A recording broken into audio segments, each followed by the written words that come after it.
The golden afternoon light spilled across the marble floors of the Al-Fayez Royal Hotel, glinting off the ornate mosaic tiles like 1,000 tiny suns. The scent of oud and sandalwood curled through the corridors, carried by the slow breath of air conditioning that whispered through carved wooden vents. Crystal lanterns above scattered warm reflections over polished brass, deep velvet drapes, and intricate archways that framed each room like entrances to a forgotten dream. In the hush of the east wing, Noor moved silently. Her steps, deliberate and careful, barely disturbed the sacred stillness that hung like perfume in the air. In her hand, she held a cloth dampened with rosewater and saffron, its fragrance ancient and comforting. Each surface she cleaned shimmered a little more under her touch, though no one would notice her effort. No one ever did. Noor was young, barely 25, with skin the color of spiced date syrup and eyes the shade of deep, polished mahogany. Her hair, always tucked into a modest scarf, never once escaped its wrap during her shift. She wore her uniform as though it were ceremonial robes, ironed with care, buttons neat, collar straight, because to her, the way you carried yourself was louder than how you were treated. She came from a quiet village nestled between the mountains of Muscat, where the dawn broke in silence and the scent of cardamom filled kitchens before sunrise. She had left that world to pay for her mother's medicines, to keep the house from crumbling, to prove that worth wasn't given, it was lived. And in Abu Dhabi, behind the golden walls of the most exclusive hotel in the Emirates, she became invisible. Not in her own eyes, but in theirs. They called it the Palace among staff. The Al-Fayez Royal Hotel. Built by one of the richest families in the Gulf, it was a place where time paused. Every window opened to private gardens. Every hallway echoed with the faint murmur of water trickling from hand-carved fountains. And at the top of this silent empire stood Sheikh Rashid Al-Fayez. Heir to a legacy of oil, construction, and influence, Rashid was a figure sculpted from elegance and frost. His jawline was sharp, his walk calculated, his thobe always blindingly white. He spoke in clipped commands. He listened only to silence. When he passed, the staff stepped aside. He was not cruel. No, cruelty would have required intent. He was indifferent, which was worse. Noor had worked under that gaze for nearly a year. Not once had he looked at her as a person. She was the hand that swept, the voice that said, "Yes, sir," the body that moved without recognition. Until one day she wasn't. That day began like many others. The sun filtered in through stained glass domes, scattering green and gold light over her path. She had begun at the West Wing before sunrise, cleaning suites that overlooked the marina. By mid-morning, her arms ached, and her back felt pulled tight like a bowstring. Still, she smiled. Her mother had called that morning. "Alhamdulillah, I feel stronger today," she had said. At noon, the call came. The Rose Suite, urgently. The suite was reserved for royal guests. Massive, silent, expectant. Domed ceilings hand-painted with stars. Walls of marble veined with rose gold. Carpets flown in from Isfahan. Noor entered it like one might enter a prayer hall. Quietly, reverently. She began polishing the brasswork on the bed frame, her motions rhythmic, almost meditative. She didn't hear him enter. His voice shattered everything. She froze. The silk sheet she had been adjusting slipped through her fingers and puddled to the floor like spilt water. His tone was sharp, like a blade pressed just against the skin. "You people, always slow." Noor straightened her back slowly. She turned. Her breath was steady. Her eyes met his. And then, something shifted in the air. The words landed in the room like thunder without sound. He blinked. Once, twice, as if unaccustomed to being spoken to. She didn't stop. "You mistake silence for obedience, power for respect, but respect is not taken." Her voice was calm, each word chosen like a jewel. "I may wear a uniform, Sheikh, but I am not beneath you. I am the daughter of a teacher, the sister of a man who plants date palms with his hands. I am a woman who rises before dawn, not because I must, but because I will. This work does not shame me." Rashid opened his mouth to respond, but no words came. The man who once negotiated billion-dirham deals now stood speechless before a woman holding nothing but a cleaning cloth. She bowed, once deeply like a queen greeting her equal, and turned. The cloth still in her hand, Noor walked to the door. She did not look back, and for the first time in years, the sheikh did not stop her. He remained standing in the rose suite, alone, surrounded by beauty that no longer gleamed. The scent of rosewater now felt heavier than ever, and somewhere in the silence that followed, a man used to ruling everything felt something crack inside him. The echo of her footsteps had long faded from the rose suite, but for Rashid Al-Fayez, they lingered like the final notes of a song played in an empty hall. The air around him felt heavy, not with the usual perfume of rosewater, but with something less tangible: absence. He remained still for what felt like hours, eyes on the silk sheet she had left half-folded, mind flooded with words never spoken to him before, words of dignity, of boundaries, of truth. That evening, the palace moved on without him. The banquet for visiting dignitaries proceeded under crystal chandeliers and velvet canopies. The music played, the glasses clinked, but Rashid did not attend. Instead, he sat alone in his chamber atop the 27th floor, surrounded by silence that for once did not obey him. The view from his suite showed the full sprawl of Abu Dhabi, minarets catching the last light, highways glowing with the gold of 1,000 moving cars, the sea in the distance swallowing the sun. But he saw none of it. His mind was caught in the echo of Noor's voice. It hadn't been loud. It hadn't been defiant. It had been precise, rooted. You mistake silence for obedience. How many had obeyed him out of fear, not reverence? How many bowed to his title but never to his heart? He barely slept that night. He walked the gardens at dawn, past the jasmine-covered archways and marble fountains that once soothed him. But the water no longer sounded like peace. It sounded like questions. The next morning, he did something no one in the palace had ever seen. He walked into the staff quarters. The effect was immediate. Conversations ceased mid-sentence. Hands paused mid-task. No one breathed too loudly. A royal entering a space meant for servants was not only unheard of, it was unthinkable. Rashid didn't notice the discomfort, or perhaps he did, and didn't care. He looked around the room, eyes sharp but unthreatening. "I'm looking for Noor," he said simply. Silence. Rashid nodded once, quietly, then turned and left. The next 2 days were different. He gave no orders, made no appearances.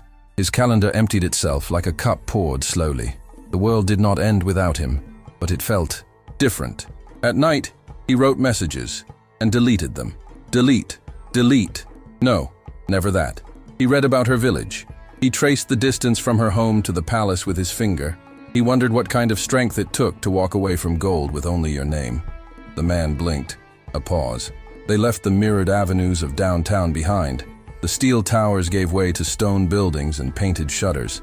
Vendors sold sweet corn, lentil soup, bundles of mint. A boy pushed a cart of boiled eggs. A woman in a red abaya hung laundry between 2 rooftops. It was not poverty. It was simplicity, and it was beautiful. When Rashid stepped out of the car, heads turned. A royal thobe in the middle of Al-Wafa was like a falcon landing in a garden. Some stared in awe, others in curiosity. He found the house with the rosemary pots, a wooden door, a faded blue scarf drying on a clothesline, a cracked window with a jasmine vine curling in. He knocked. Noor opened the door. She wore no makeup, no adornment, just a pale gray dress and that same steady fire in her eyes. Her scarf was draped loose, her posture upright. "Sheikh Rashid," she said. He dipped his head slightly. A stillness hung between them, filled with what had been said and what had not. He looked at the threshold. She didn't blink. A slow exhale. "No need. I'm not begging," he said, and for the first time, his voice held no weight of authority, only presence. She studied him, and in that silence, he felt as though she were seeing through him, not as the sheikh, not as the heir, but as a man made of clay and question. "Then listen," she said, stepping outside. He nodded. They sat on a small stone bench under a crooked olive tree. A breeze passed, carrying scents of cardamom and dust. In the distance, a rooster crowed. Noor folded her hands in her lap. "You think a woman like me exists only to clean your world, but we have our own worlds, Sheikh." "I never saw it," he admitted. "No," she said. Another silence. But this one was different. "I'm learning," he said. She turned her face to him. "Then learn with humility, not with promises." And for the first time, Rashid Al-Fayez didn't try to fix or command or impress. He simply listened. Morning in Al-Wafa arrived not with alarms or announcements, but with the murmur of prayers rising from minarets and the scent of dough rising in clay ovens.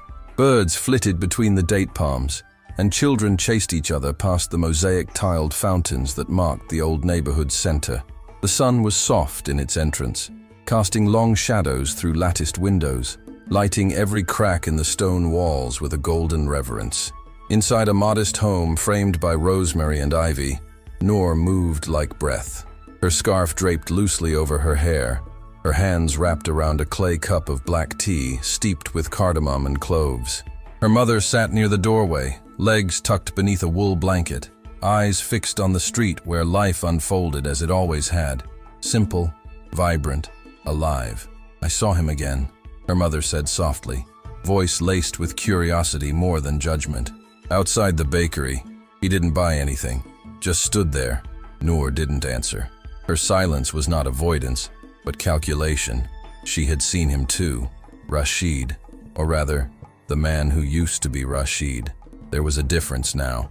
He no longer wore his keffiyeh like a crown. He no longer moved with the entitlement of royalty. Instead, he wore linen, a simple tunic that creased when he bent to help a boy pick up spilled pomegranates. He moved like someone unlearning. He hadn't spoken to her since that day on the olive bench. He hadn't sent gifts, hadn't summoned.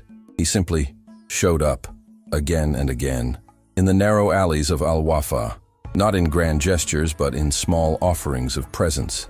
He sat in the back of the mosque during Friday prayers. He carried dates to the orphanage. He waited silently outside the community center, watching Noor as she led literacy lessons for girls whose names the world never remembered.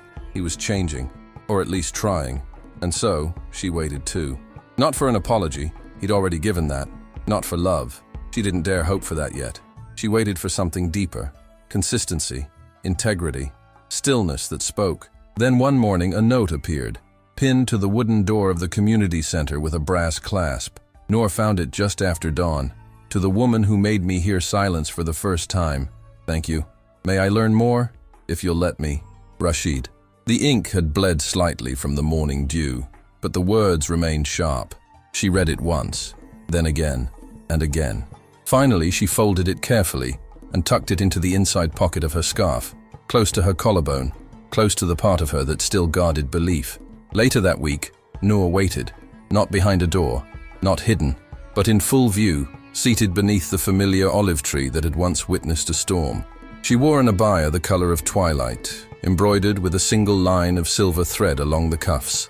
A tray of tea rested on a carved wooden table between two cushions. The aroma of crushed cardamom floated on the breeze, carried by the warmth of the sun. Rashid arrived on foot. No guards, no convoy, just him. His steps were quiet, his thobe simple. The only thing that remained unchanged was his eyes, dark, intense, but softer now, like a sea no longer stirred by wind. He paused at the edge of the garden. She looked up and met his gaze. "I made tea," she said. He asked cautiously. "No," she replied. He inclined his head. "And I come not as a sheikh." They sat across from one another, the tea steaming between them like a boundary and a bridge. Around them, life continued. Children laughing, a cat sleeping in a window, the call to prayer weaving through the streets. There was no curtain of privacy, no guards to keep the world away. And yet, the moment felt sacred. Noor did not ask why he had come again. She did not demand justifications or explanations. Instead, he spoke. He told her about the walls of his palace, how thick they were, how soundless. He spoke of a father who taught him how to multiply money, but never taught him how to multiply kindness, of feasts eaten in silence, of expectations hung around his neck like gold chains, too beautiful to resent, too heavy to carry. Noor listened, her expression unreadable, not indifferent, just still. A breeze shifted the leaves above them. Light danced across her cheek. "I'm learning," he said, slowly, painfully. She studied him, then learned with humility, without performance. He met her gaze, and for the first time, her mouth softened into something like a smile. Not for him, but for herself, for what she had endured, for what she had protected. The wall between them wasn't gone, but it had changed. It was no longer stone. It was sand, malleable, moved by time, wind, and the weight of truth. The days unfolded slowly, like pages of a sacred text read aloud under moonlight, each one rich, deliberate, breathing with a rhythm that belonged to something older than love. Rashid's presence in Al-Wafa no longer carried the tremor of novelty. It had become something deeper, quieter, a devotion not announced but practiced. He arrived without entourage, without the scent of power, wearing the linen of a man who had learned to live without armor. The people noticed, but they no longer whispered. They welcomed. He helped repaint the walls of the girls' classroom, his white tunic speckled with lavender and clay. He repaired the broken bench outside the mosque. He waited in line for bread. He laughed sometimes, and when he laughed, the sound was unguarded, a break in the marble facade he had worn for years. Noor observed, not with skepticism, but with a sharp, patient eye, a queen in silence. She watched how he addressed the tailor with the same tone he once used for ministers. She noticed how he listened to children who stammered, how he lowered his gaze when he passed elders. It wasn't just humility, it was transformation. Yet she remained distant, not out of pride, out of wisdom. Love, she knew, was not a story told in grand gestures. It was a garden. It needed tending, seasons, waiting. Then, one golden evening, something shifted. She returned home to find her mother holding a parchment letter with trembling hands. The script was elegant, the words few, but their weight undeniable. A royal physician had arrived unannounced to care for her mother's failing joints. Alongside him came crates filled with dates, saffron, rare teas, medicines, but most striking of all, a folded document, an official approval of funding signed in anonymity, granting permanent scholarships for the girls of Al-Wafa. No emblem, no stamp, but Noor knew. She touched the corner of the parchment as if touching memory itself. She did not weep. Her tears had long since learned discipline, but her throat tightened with a feeling she couldn't name, something between justice and grace. That night, she lit a single candle and stood at the window. She did not pray for love, she prayed for courage. The following day, as light spilled across the courtyard like honey, Noor met Rashid not at the gate, but under the olive tree. She held a woven basket wrapped in indigo silk. Inside, she had placed 3 items: a cluster of medjool dates, ripened to perfection, a worn, leather-bound book of poetry written by a forgotten sultana, and a small, smooth stone from her village, carried in her father's pocket until the day he died. "For you," she said. He accepted the gift with reverence, eyes not on the contents, but on her. "I don't have words," he said. "You don't need them," she replied. They sat for hours that day, sipping kahwa spiced with cardamom and cloves, their words trailing off into comfortable silences. Rashid shared stories he had never told another soul, of being groomed like a prized stallion, of never being touched without ceremony, of the loneliness that echoed in gold halls. Noor listened with the patience of someone who had long understood that power is often a disguise for sorrow. She told him about her sister, Aliyah, who had died at 12, how she used to recite verses from memory while brushing Noor's hair, how she believed stories could heal bones. Rashid listened, unmoving, as if hearing scripture. By the time the sun dipped low and the sky turned to copper, the distance between them had shrunk to breath. But far from them, across the gilded corridors of the Al-Fayez palace, the whispers had grown into declarations. Ministers had noticed his absence. The council had become restless. A union had been arranged, a daughter of a foreign dignitary, chosen not for love, but for politics. It was already in motion. Rashid received the letter that evening. "Return immediately. Preparations are underway." He sat with it in his lap for hours, staring not at the paper, but at the weight it carried, the shape of his life, mapped, decided, suffocating. At dawn, he walked back to Al-Wafa. No guards, no servants, just silence. He found Noor in the garden, watering the rosemary. Her back was to him, but she spoke first. He nodded. She turned slowly. Her eyes did not accuse. They assessed. She asked. His answer did not come easily. "If I choose something else," she stepped forward. Not as a woman in love, but as one born to command empires of silence. His breath caught.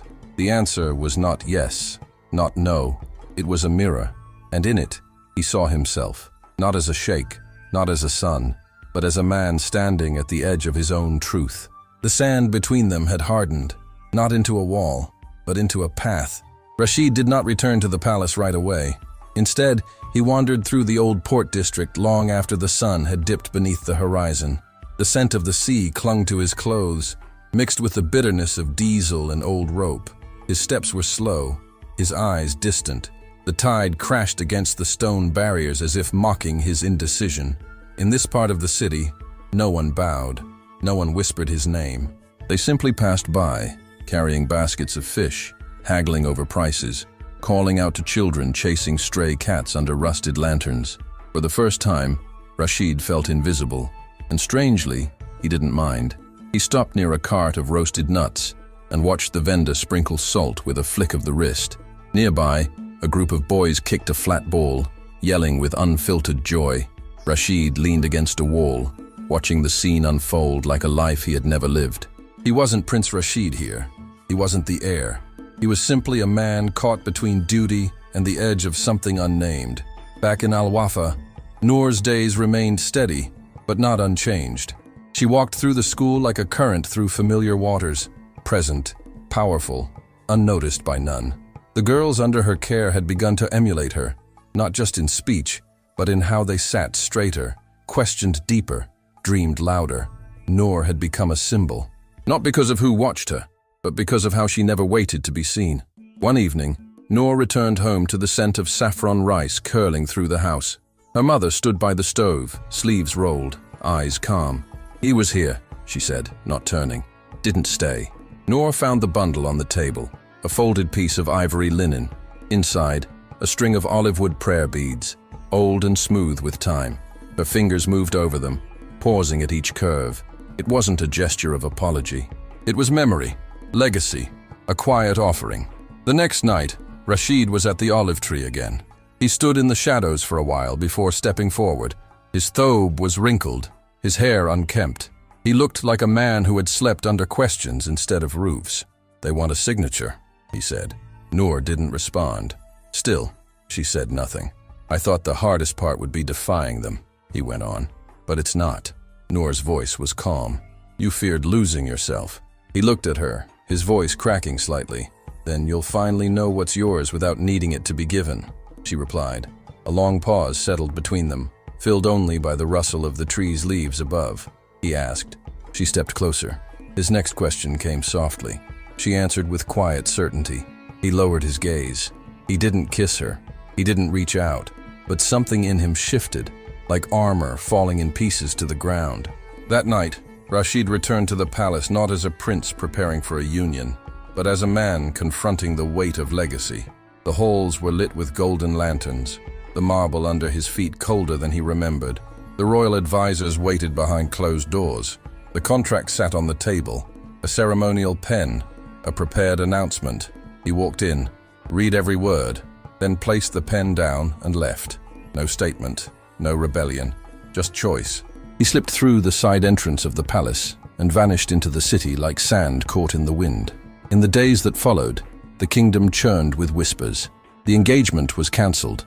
Diplomats were insulted. The council was furious. Some called it treason. Others called it prophecy.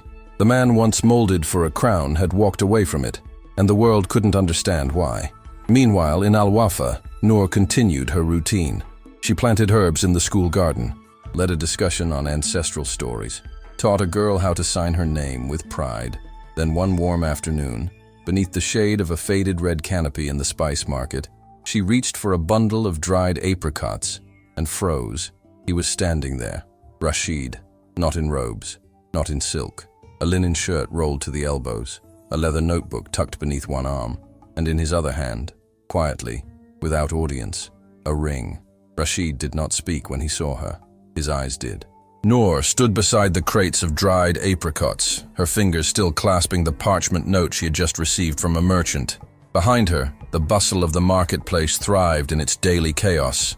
Bells ringing as donkeys passed, old women shouting over the cost of cinnamon, boys weaving between stalls with loaves of bread balanced on their heads.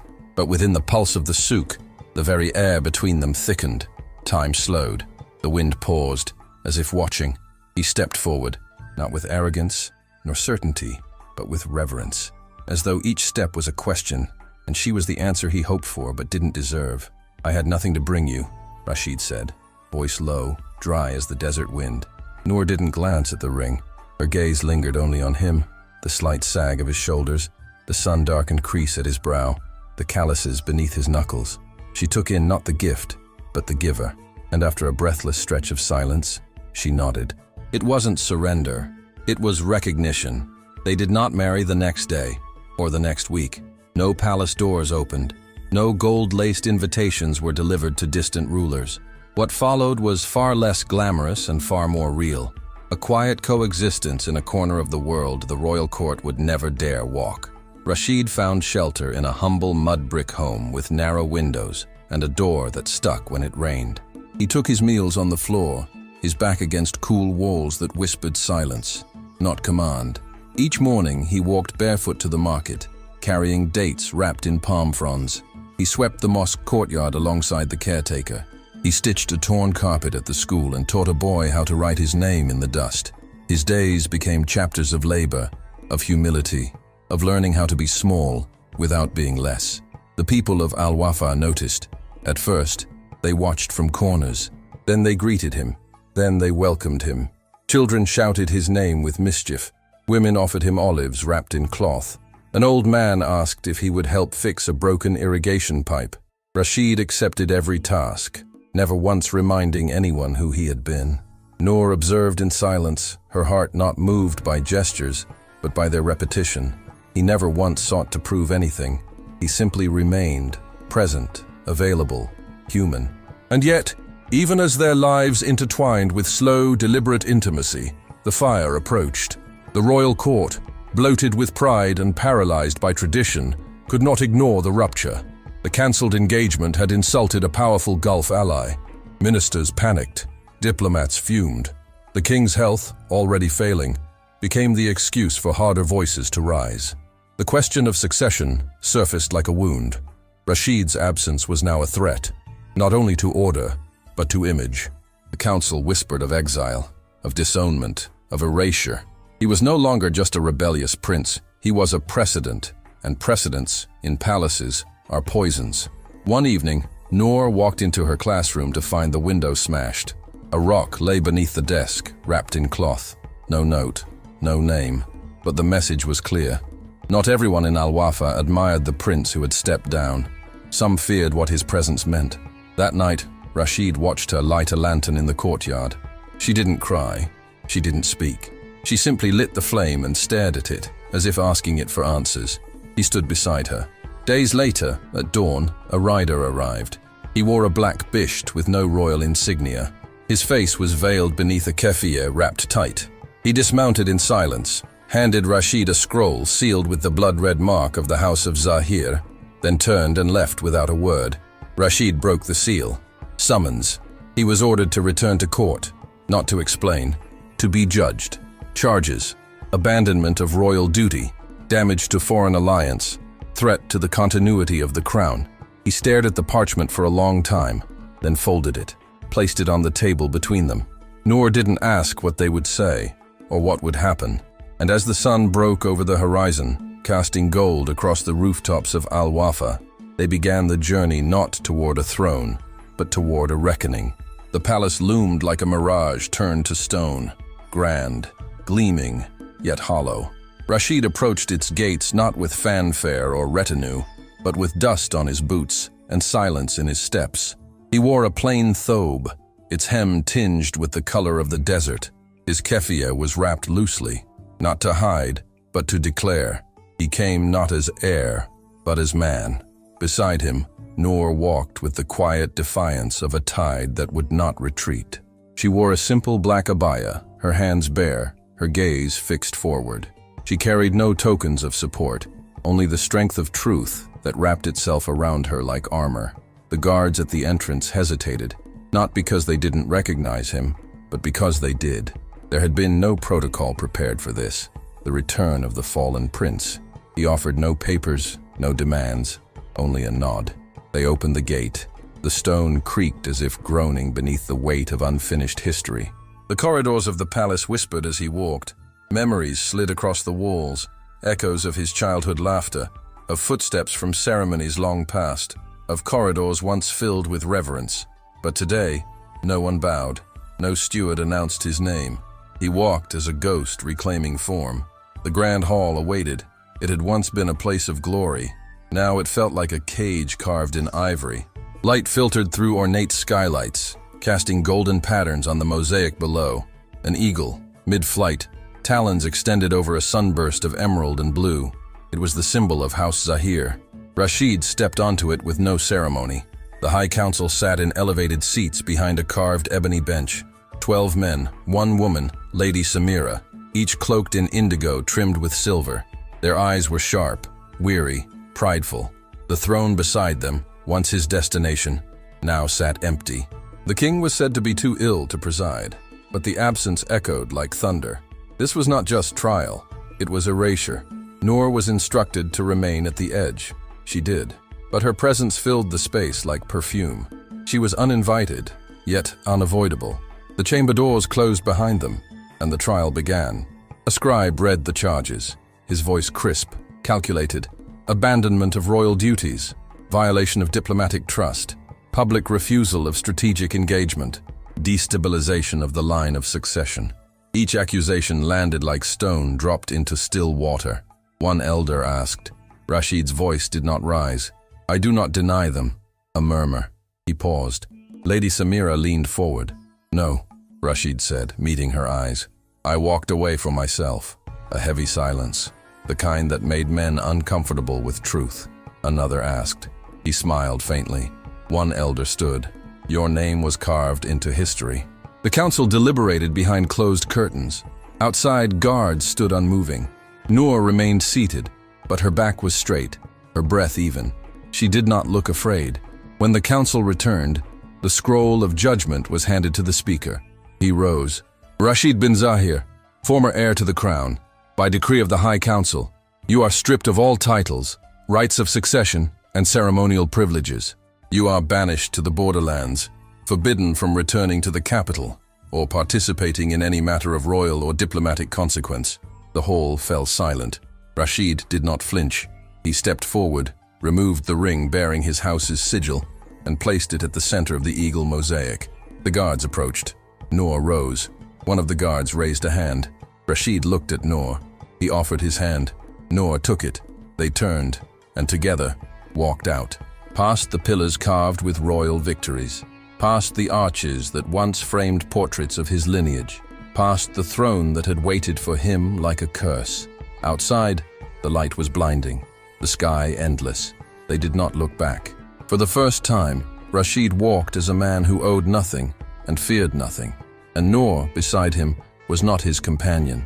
She was his echo, his answer, his truth. There were no roads to Al-Noor, only remembered paths, etched into the desert by the weight of forgotten footsteps. It was the kind of place that didn't appear on maps, not out of malice or neglect, but because it belonged to something older than borders. Wind, dust, and memory had built it, not kings or architects. And it was here, after days of silence and sun, that Rashid and Noor arrived. They reached the edge of the village at dusk, when the sand turned amber and the sky softened into lavender. Stone homes lay clustered like prayer beads, threaded through with narrow alleys and crooked wells. Olive trees ringed the outer dunes, their roots defying the thirst of the land. The trees were twisted and scarred, but still they bore fruit, small, bitter, enduring, like the people who lived among them. Rashid's steps were steady, but each carried the echo of a man walking deeper into his own unmaking. Noor, beside him, moved like the wind itself, quiet, observant, unflinching. She did not need to lead, nor follow. She simply was. The villagers watched from thresholds and rooftops. Their expressions were not hostile, but wary. In a world where survival depended on the familiar, strangers were storms waiting to strike. And yet, something about these two, dust-covered, unarmed, unbowed, felt less like intrusion and more like return. A woman named Saba offered them a corner of her home for one night.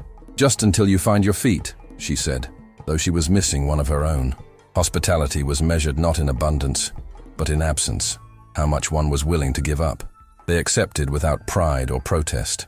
The next morning, Rashid did not wait for invitation. He found a collapsed portion of the village wall and began to rebuild it. He used the tools of a farmer, not a prince. Sweat, patience, stone. He said little. The village watched. When a child offered him water, he took it with both hands, as if it were a gift from God. Noor, meanwhile, moved with grace, unannounced. She found the village's only well and helped a blind woman lower her bucket. She sat with a boy who refused to speak and told him stories through her eyes alone. Her presence was a salve, felt more than understood. Days passed, then weeks. Slowly, their presence became part of the rhythm. Rashid was no longer the man who had been prepared to rule. That man had worn silk and shadows, had spoken in courtly phrases, and moved through marble halls. This Rashid, this version, was barefoot at dawn, his hands blistered from lifting stone, his voice hoarse from calling out across fields. He traded stories for dates, advice for silence, and when he laughed now, it was without calculation. He built their home with his own hands. It was small, a single room, walls of stone and mud, roof of woven palm. But it opened toward the east, where the light touched first. Noor filled it with herbs, texts, and small carved tokens she made at night. She kept no mirror. She did not need one. She could see herself in the children who came to her each morning beneath the great olive tree to learn. The tree stood at the village's edge, its branches like arms raised in prayer. Beneath its shade, Noor taught letters, numbers, and verses, but also things harder to teach: dignity, patience, the strength of listening. She never mentioned the palace. She never told them who Rashid had been. She let the truth emerge, slowly, like ink in water. The villagers began to protect their privacy, not because they feared scandal, but because they recognized something sacred. In a world where power often wore masks, here were two people who had stripped themselves bare and remained. But the world, even from afar, does not forget. One day, a traveler arrived from the north. He was a spice merchant, carrying saffron and cardamom, and news that stung sharper than cinnamon. The king had died. His heir was young, unproven. The court was fractured. Rumors bloomed like desert flowers, fast, brilliant, short-lived. And yet among them, one name kept returning: Rashid. Some said he was a traitor, others, a prophet. That night, Rashid sat beneath the olive tree long after the children had gone. The stars above him flickered like truths half-remembered. Noor joined him quietly, her shawl draped over her shoulders, the scent of fig leaves still on her hands. He looked at her, not at her face, but into the space behind her words, into the life they had made. "I won't return for the throne," he said. Noor's voice was soft. He took her hand. They stayed beneath the tree until the wind grew cool, and the lamps in the village winked out one by one. The sand shifted gently around them, and somewhere in the distance, the first jackal called out, not as a warning, but as witness. In exile, they had found a kingdom without walls. In silence, they had found language. And in each other, they had found a future neither of them had been raised to imagine. The desert changed before the news ever reached their door. The wind began to move differently, as if it remembered the weight of banners long since buried. The camels that passed by carried more than salt and spices.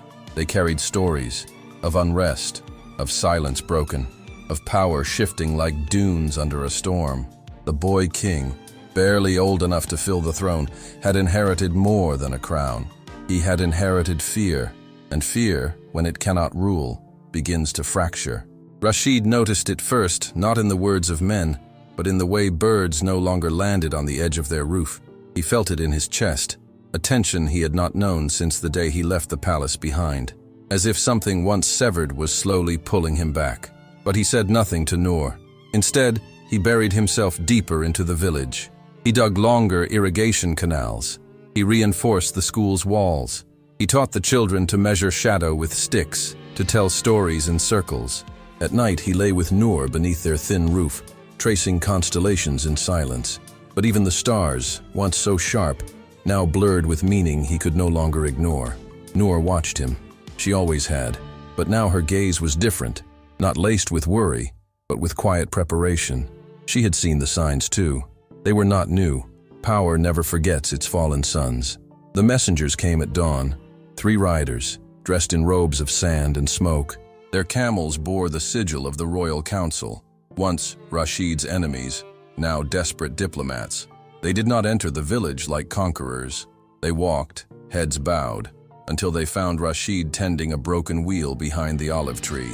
"Your Highness," the elder of them said, kneeling. Rashid stood slowly, his hands stained with grease and dust. "But the kingdom does," the man replied. Their words were careful. They asked not for his return as a ruler, but as a regent, an advisor. The boy king needed someone who knew the weight of the throne, not to hold it, but to keep it from collapsing under its own tradition.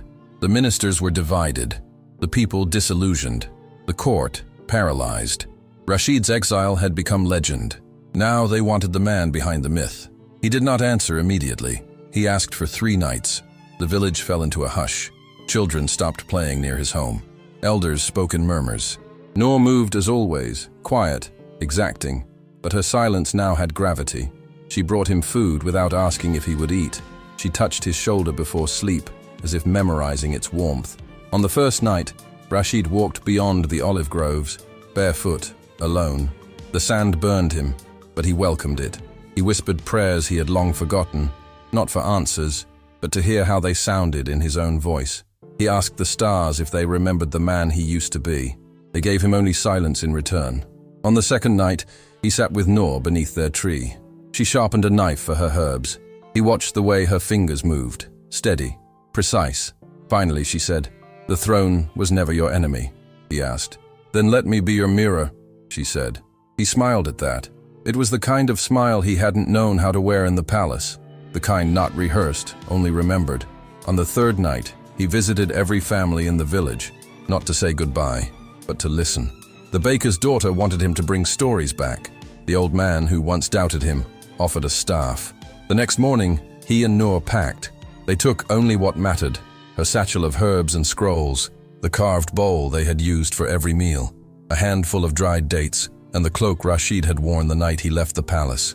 Idris, the elder envoy, bowed as they approached the waiting camels. "You got better," Noor replied, mounting her animal without assistance. They left without ceremony. No feast, no parade, only the olive tree behind them, its branches still in the windless air, as if holding its breath. The journey was long. The dunes stretched like riddles across the land. They stopped at old wells and whispered names into the water, names of those they had been. Rashid did not speak much.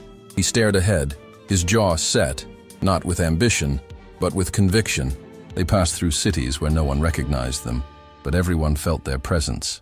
In the markets, whispers grew. At inns, men stopped eating to stare. A prince, reborn in rags, was more terrifying than a king in gold. As they neared the capital, the landscape changed. The land itself seemed to tighten. Walls rose higher, guards multiplied, and behind the latticework of power, shadows stirred. Rashid saw the palace again for the first time, not as a place of inheritance but of reckoning. The marble steps he once climbed barefoot as a child now looked too white, too clean, as if no truth had ever touched them. They dismounted in silence. The gates opened, not with joy, but with necessity. Inside, the boy king waited, surrounded by men too old to guide him and too proud to yield.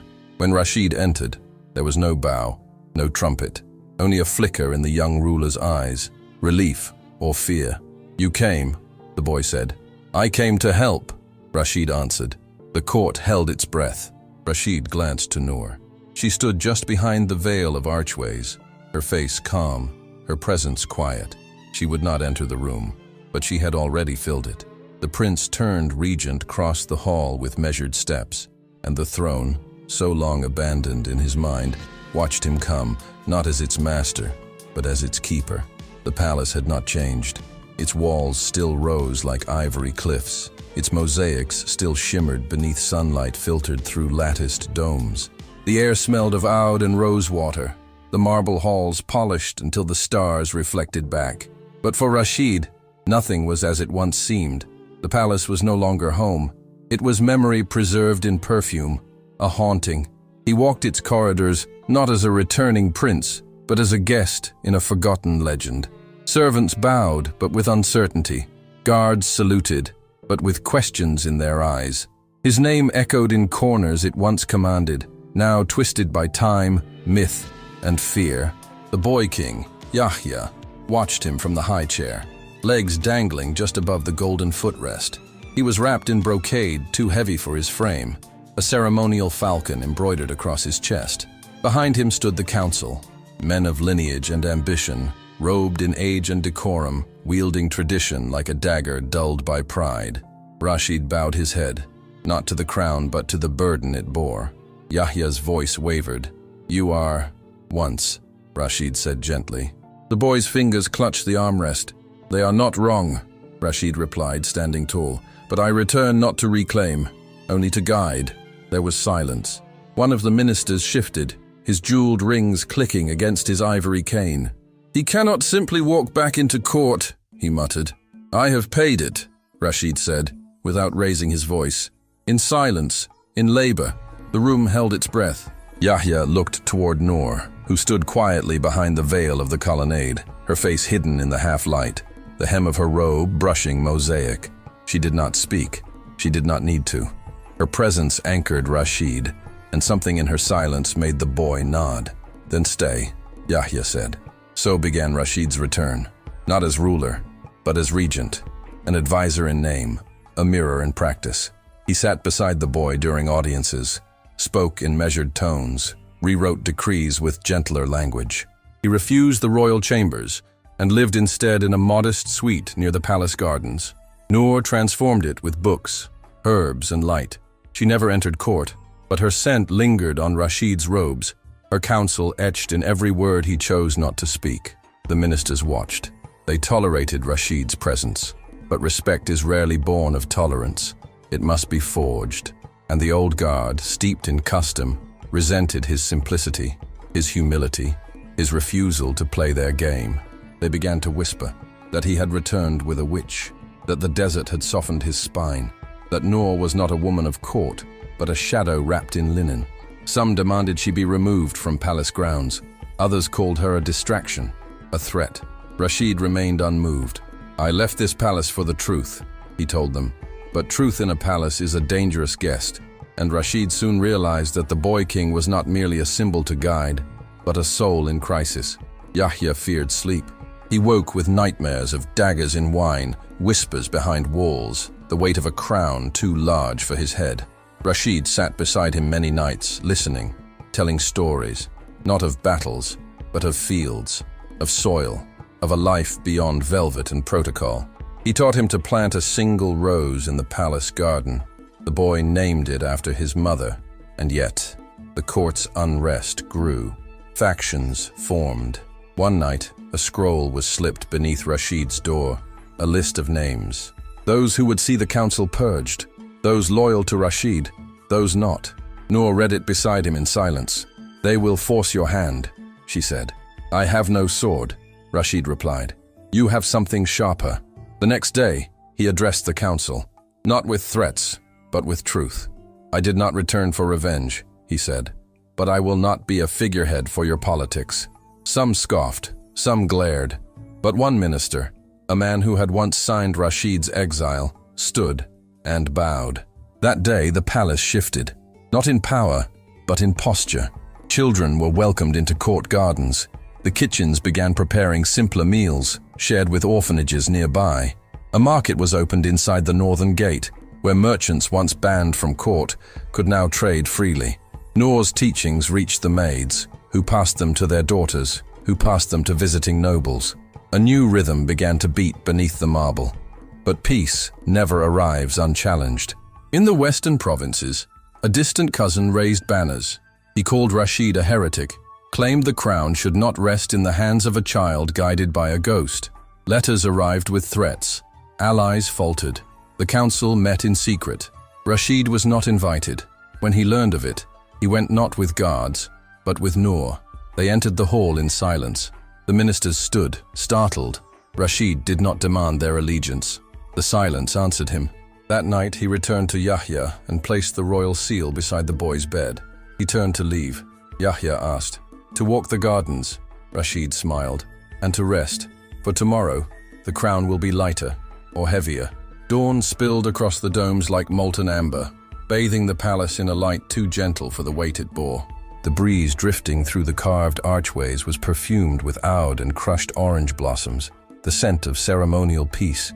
But beneath it, something older stirred, a heat, unspoken yet known, rising like smoke before fire. Rashid had not slept. He moved through the palace long before the servants woke, feet silent against mosaic floors that once echoed with his childhood laughter. Now, each step was a reckoning. He passed the Hall of Ancestors, their portraits watching with inked gazes, and paused at the mirrored corridor. His own reflection caught in the marbled glass, wearing a robe of sand-colored linen rather than royal silk, a crownless shadow that walked beside a throne. In the garden, the boy king stood barefoot, dew soaking the hem of his prayer robe. The rose he had planted weeks before had opened overnight, a defiant burst of crimson, blood-colored, small yet impossibly bold. Rashid approached without sound. The boy turned. "It waited for the right moment," Rashid said softly. The child asked, his voice barely more than breath. "No one is ever ready, but you are listening." The boy touched the petals as one might touch the wing of a bird. Rashid knelt beside him. Outside the garden walls, the drums of tension beat louder. Jamal, the general of the western provinces, had declared his intent. Not outright rebellion, but resistance cloaked in loyalty. He claimed to protect the traditions Rashid had let wither, claimed to guard the faith from Noor's heretical presence. The olive branch he once offered had now curled into a clenched fist. The court, predictably, reacted with teeth. Ministers demanded war. Horses were readied, blades polished. The council hall buzzed with strategies wrapped in fear. Rashid stood amid them like a still flame in a storm. "We will not meet fire with fire," he declared. One shouted. "No," Rashid replied. "I will walk through the flame." Murmurs. Outrage. One minister spat at his feet. Noor, watching from the upper corridor, said nothing. She simply descended the steps and placed a bowl of dates and jasmine tea on the marble before Rashid. A gesture older than any decree. Nourishment before sacrifice. The next day, they rode alone. No banners, no guards. Only two figures atop desert horses, cloaks trailing like wings, dust rising behind them in whispered promise. They passed towns shuttered by fear, markets emptied of sound, and children who peeked from behind curtains, unsure whether to cheer or hide. By dusk, they reached the edge of the contested territory, a stretch of cracked earth where date palms leaned like men too tired to stand upright. An old monastery marked the meeting point. Roofless, silent, wrapped in thorns. Once a place of prayer, now a border between two futures. Jamal arrived on a stallion darker than night, armor beneath his robes, sword visible at his hip. He dismounted and approached with measured fury. "You come without arms," he said. "I come without lies," Rashid answered. Jamal nodded toward Noor. "No," Rashid said, voice steady. That was fear. Jamal's jaw tightened. Rashid stepped closer. "Tell me what you want," he said. "I want tradition restored, purity." "You want a ghost kingdom," Rashid said. The wind howled through the broken walls. Then, Rashid removed a scroll from beneath his robe, unsealed, unsigned. The handwriting upon it was not his. It belonged to Yahya, a child's hand, shaky but sincere. A letter of hope, not decree, not demand. A call for mercy. Jamal read it aloud. When he finished, his eyes shimmered, not with tears, but with memory. "He writes like his mother," he said. "She dreamed of a world without war," Rashid replied. Silence, long, heavy, sacred. Then Jamal stepped back. "I will return with my men." "Ask," Rashid echoed. "Do not order." Jamal nodded once. Enough. That night, Rashid and Noor remained at the monastery. She lit a lantern using oil brought from the palace, an amber flame in a sea of black. They ate dates and flatbread in silence. Outside, wolves howled, not in threat but in song. In the distance, the sky fractured with stars. Noor leaned against Rashid's shoulder. "You faced him without anger," she said. "I faced him with your strength," he answered. She smiled. "Then let's return." And the rose, now fully bloomed, was not alone. Beneath the moonlight, dozens more had opened. scarlet against green, a promise forged not by blood, but by mercy. The palace breathed differently now, not with the sharp precision of protocol, but with the gentle rhythm of people rediscovering how to live. Lanterns no longer flickered only above marble floors. They danced over clay pots in the kitchens, shimmered on silk curtains swaying in sleeping quarters, lit the faces of girls braiding each other's hair while speaking in hushed dreams. It was not a return to what once was, but the slow unfolding of something entirely new. Rashid walked alone before sunrise, as he often did. There were no guards beside him, no procession. His robes, though finely made, bore no sigils, just the soft linen of the eastern markets, hand-stitched by Noor during a winter spent in exile. His steps echoed softly through Al-Noor, the sacred city once closed to all but the elite. Now, its gates stood open, its fountains flowed freely, and its streets murmured with song. He paused at the oldest minaret. The muezzin's call had not yet sounded, but the birds had begun to sing. Their voices mingled with the rustle of fig trees and the slow bubbling of the central fountain, an ancient stone basin once dry, now filled again as if the land itself had offered its forgiveness. Noor sat by its edge. Her hair, uncovered, gleamed like ink under starlight. Her hands rested in her lap, cradling a leather-bound notebook filled with her own writings, teachings, observations, the poetry of a woman who had walked with kings yet chosen to speak with midwives. Around her, 3 young girls listened quietly, their eyes wide with wonder. Rashid did not interrupt. He watched as Noor closed the book, smiled at the children, and kissed each of their foreheads. They scattered like doves, laughter spilling in their wake. When she saw him, her smile deepened. "I was telling them about the first garden," she said. "No," she said. They sat together, neither speaking for a while. Only the water moved between them, the soft ripples of something ancient and unspoken. Yahya, now nearly grown, had become a ruler not in gesture but in presence. His voice no longer cracked, but when it did, he did not mask it. He welcomed farmers into his court. He requested songs be sung before war plans were made. He listened to women without interruption, and when he disagreed, he did so softly, so that the disagreement itself felt like an invitation. He had asked Rashid to remain as regent, but Rashid had declined.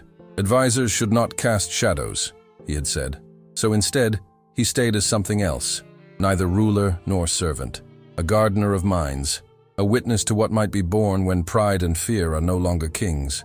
The council had changed, though not all at once. Some of the old guard had retired, their hands too tired to grip tradition. Others remained but softened, surprised by the peace they had once doubted.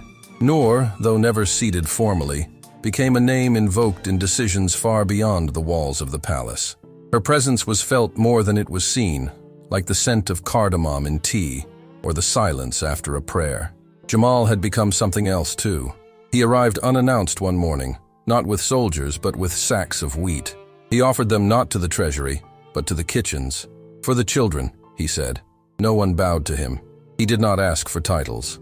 He only asked for forgiveness, and when it came, he wept like a man who had forgotten he still knew how. A festival was held in the spring, not for victory, not for coronation, but for survival. Lanterns were hung across the domes of Al-Noor. Spices filled the air, music poured from every rooftop. Strangers embraced. Poets recited lines written by shepherds, and in the center of it all, a single olive tree was planted, its roots soaked with water from the oldest well in the city. Rashid placed the first handful of soil, Noor the second, Yahya the third. The tree was named Saba, dawn. As the city settled into this new rhythm, Rashid often found himself walking into the archive chamber, the room of the unseen. There, shelves were filled with voices long ignored, midwives' ledgers, seamstresses' letters, the dreams of cooks, scribes, stable boys. Noor's writings occupied an entire section, though her name never appeared on the covers. One day he read aloud one of her earliest entries. "If we are to build a place that remembers us, it must be built with stories, not the ones told by those in power, but those whispered in kitchens and under fig trees. Power fades." He closed the journal, eyes full. Night came like a silk veil. Rashid and Noor climbed once more to the top of the palace dome. Below them, Al-Noor shimmered with golden light, each lantern a star reborn on earth.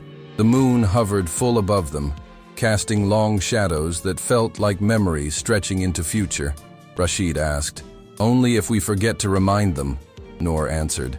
And then, without need for ceremony, they stood, hand in hand, and watched as the wind moved through the city, a quiet messenger carrying with it everything they had learned, everything they had unlearned, and everything that would remain after them. As the first hint of dawn kissed the horizon, Rashid whispered, not a prayer, but a hope. That gentleness might become tradition, that courage might take root in silence, that a life lived without crowns might still leave a legacy of light. And as the call to prayer rang out across the domes, low and deep and full of mercy, he smiled, not because the story had ended, but because it had found peace. And somewhere, far beyond the gates, another voice begins to rise, perhaps yours.